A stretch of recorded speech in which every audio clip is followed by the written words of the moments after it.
या निमित्ताने या सभागृहाला आश्वस्त करू इच्छितो, कोणतीही शंका मनात ठेवू नका।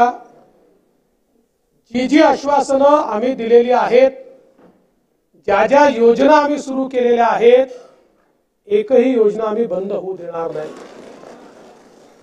त्या लाडक्या बहिणींनी महायुतीवर प्रेम दाखवलं,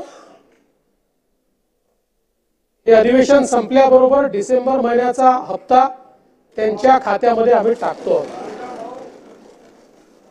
आणि काहीच बदल नाही। नाना, मी या ठिकाणी स्पष्ट करू इच्छितो, कुठलेही नवीन निकष नाहीत, आता तर सगळ्यांनाच टाकतो। पण ॲपरंटली असं लक्षात येत आहे की काहींनी 4-4 खाती उघडलेली आहेत। तर जसं समाजामध्ये चांगल्या प्रवृत्ती असतात, त्याच्या काही वाईट प्रवृत्ती असतात। एखादी योजना जर चुकीच्या पद्धतीने कोणी वापरत असेल तर जनतेचा पैसा आहे, तुमची आमची सगळ्यांची जबाबदारी आहे की तो योग्य प्रकारे गेला पाहिजे। आता मागच्या काळात आम्हाला लक्षात आलं, माणसानेच 9 खाती काढली, आता त्याला लाडकी बहीण म्हणायचं कसं? पण लाडका भाऊ म्हणू शकत नाही, कारण बहिणींच्या पैशावर डल्ला मारतो तो लाडका भाऊ कसा? त्यामुळे असे जे आहेत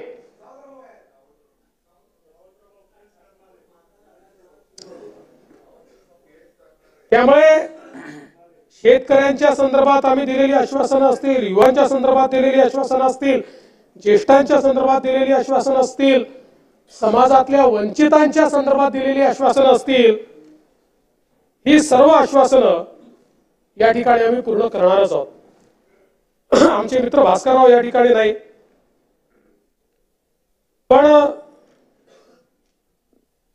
माझे सरकार याच्यावरच त्यांना परवा आक्षेप होता। आता तसे फार हुशार आहेत ते, इतके वर्ष त्यांनी राज्यपालांचं भाषण देखील ऐकलेलं आहे। कदाचित शाळेत असताना नागरिक शास्त्राला दांडी मारत असतील ते, पण शासन जे चालतं हे मुख्यमंत्र्याच्या नावाने चालत नाही, शासन राज्यपालाच्या नावाने चालतं, आणि म्हणून ते माझं सरकार असतं। म्हणून राज्यपालांनी माझं सरकार म्हटलेलं आहे। तथापि माझे मित्र भास्करराव नसल्यामुळे मी त्याच्यावर जास्त या ठिकाणी बोलणार नाही। ವೀಕ್ಷಕರೇ, ಈ ವಿಡಿಯೋ ನಿಮಗೆ ಇಷ್ಟ ಆಗಿದ್ರೆ ಈ ಕೂಡಲೇ ಸಬ್ಸ್ಕ್ರೈಬ್, ಕಮೆಂಟ್, ಲೈಕ್ ಮಾಡಿ ಹೊಸ ಹೊಸ ವಿಡಿಯೋಗಳನ್ನು ಮಾಡಲು ಬೆಂಬಲವನ್ನು ನೀಡಿ।